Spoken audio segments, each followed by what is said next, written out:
So today we're talking about a case that has absolutely haunted Nashville in the late 90s. And honestly, this one is brutal. We're looking at Paul Dennis Reed, who people started calling the fast food killer. And that nickname tells you pretty much everything you need to know about how terrifying this was. Okay, so let's get started at the beginning. Paul Reed moved to Nashville in 1995 with his big dream of becoming a country music star. And look, a lot of people move to Nashville with that exact same dream, right? But here's the thing about Paul. He had already had a pretty dark past. Back in 1983, he had been sentenced to 20 years for aggravated robbery in Texas. He only served 7 years before getting paroled in 1990. So he gets to Nashville and decides he's going to reinvent himself. He starts calling himself Justin Parks. He'd gotten money from a car accident settlement, and he used it to pay for professional headshots and demo tapes. He bought a guitar, and yeah, he had that look. But the one thing he didn't have was talent.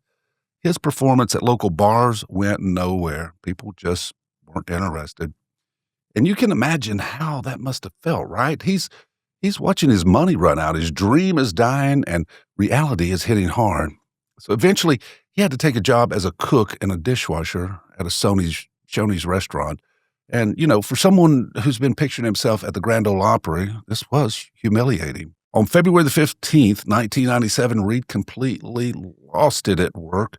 He threw a plate at a coworker, and then he got fired, of course. And this is where everything changes, because the very next day, he's going to commit his first murders. So it's Sunday morning, February the 16th, 1997. Reed walks up to a Captain D's in the Donaldson neighborhood of Nashville, and he knocks on the door and tells them he's there to apply for a job. Now, inside there is a 25-year-old store manager, Steve Hampton, and then a 16-year-old Sarah Jackson. So it's Sunday morning, February the 16th, 1997. Reed just walks up to a Captain D's in the Donaldson neighborhood of Nashville. He knocks on the door and tells them he's there to apply for a job. Now, inside are the 25-year-old manager, Steve Hampton, and 16-year-old Sarah Jackson. They're just getting the restaurant ready to open for the day. So they let him in because why wouldn't they? He seems normal enough. But the second he's inside, everything shifts. He pulls out a gun. And you guys, what happens next is absolutely chilling. He forces Steve and Sarah to walk into the walk-in cooler, makes them lie face down, and then shoots them both execution style. He steals over $7,000 from the restaurant and leaves. 2 days later, he's using that stolen money as a down payment on a car like it's nothing. The community, of course, they're in shock. Nashville police, well, they're trying to figure out who did this, but they have almost nothing to go on. And what they don't know yet is that this is just the beginning. So for about a month, things are pretty quiet. People are scared, but there are no new attacks. And then on March 23rd, 1997, Reed strikes again.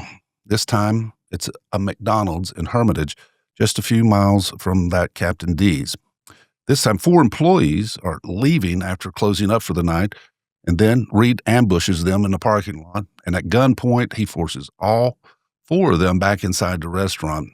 Their names were Ronald Santiago, he was 27, Andrea Brown, just 17, Robert Sewell, 23, and Jose Ramirez Gonzalez. He herds them into a storeroom, and then he starts shooting. Santiago, Brown, and Sewell are all killed.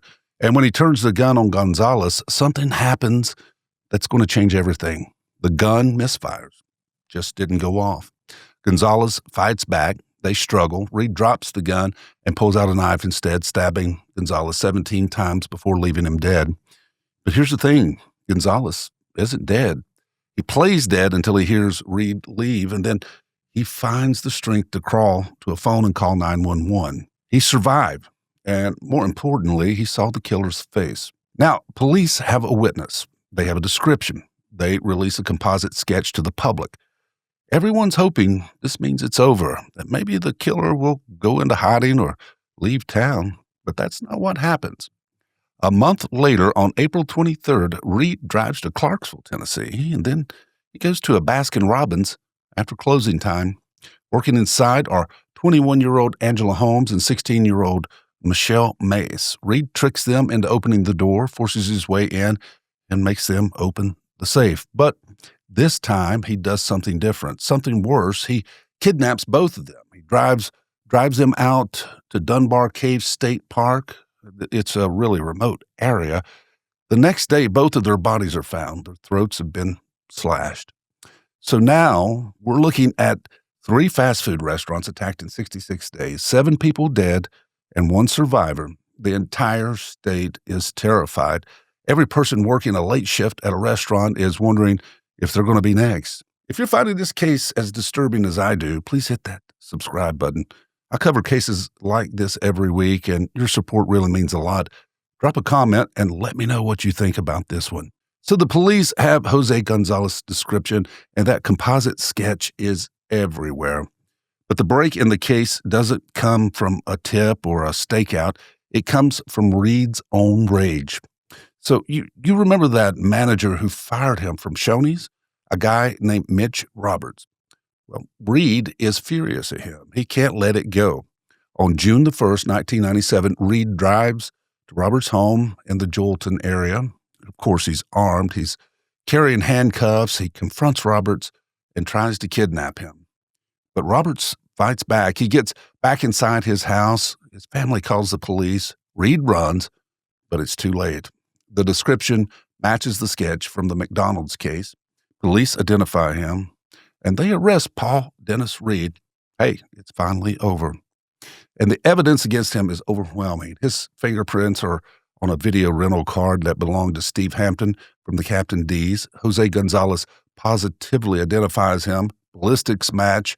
They find blood on his shoes that links him to the Baskin-Robbins scene. Reed goes through 3 separate trials, 1 for each attack. They have to bring in jurors from other parts of Tennessee because this case was all over the news in Nashville. He's found guilty in all 3. 7 counts of first-degree murder, 1 count of attempted murder. He even gets 7 death sentences, which is the most death sentences ever given to one person in Tennessee history. But then the legal battles really begin.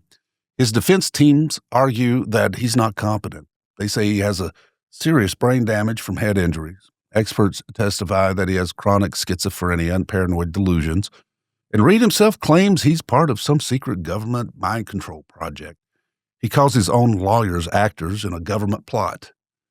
The prosecution says he's faking it, but, they point out how carefully planned these crimes were. They argue he's just manipulating the system to avoid taking responsibility. So for years, this case goes through appeals. His execution gets stayed multiple times, and here's where it gets really bizarre. Sometimes Reed himself waives his appeals and says he wants to die. Then his family and lawyers fight to reinstate the appeals, saying he's not mentally fit to make that decision. Paul Dennis Reed never made it to his own execution. On November the 1st, 2013, he died in a Nashville hospital from natural causes. He was 55 years old. And I think the question that haunts this case is whether he was an evil person whose failed dreams just turned him violent, or whether he was severely mentally ill and his delusions drove him to kill. Honestly, I don't know if we'll ever really know the answer. But what I do know is this. 7 people went to work and never came home. Steve Hampton, Sarah Jackson, Ronald Santiago, Andrea Brown, Robert Sewell, Angela Holmes, Michelle Mace. They were just ordinary people trying to live their lives, and their families have to live with this forever. This case is a dark reminder that evil can be anywhere, hiding in plain sight, waiting for the right moment, and that's what makes it so terrifying. Thanks for watching, you guys. Be sure to like and subscribe. Leave your comments below. I'd love to hear from you. This is The Dark Room.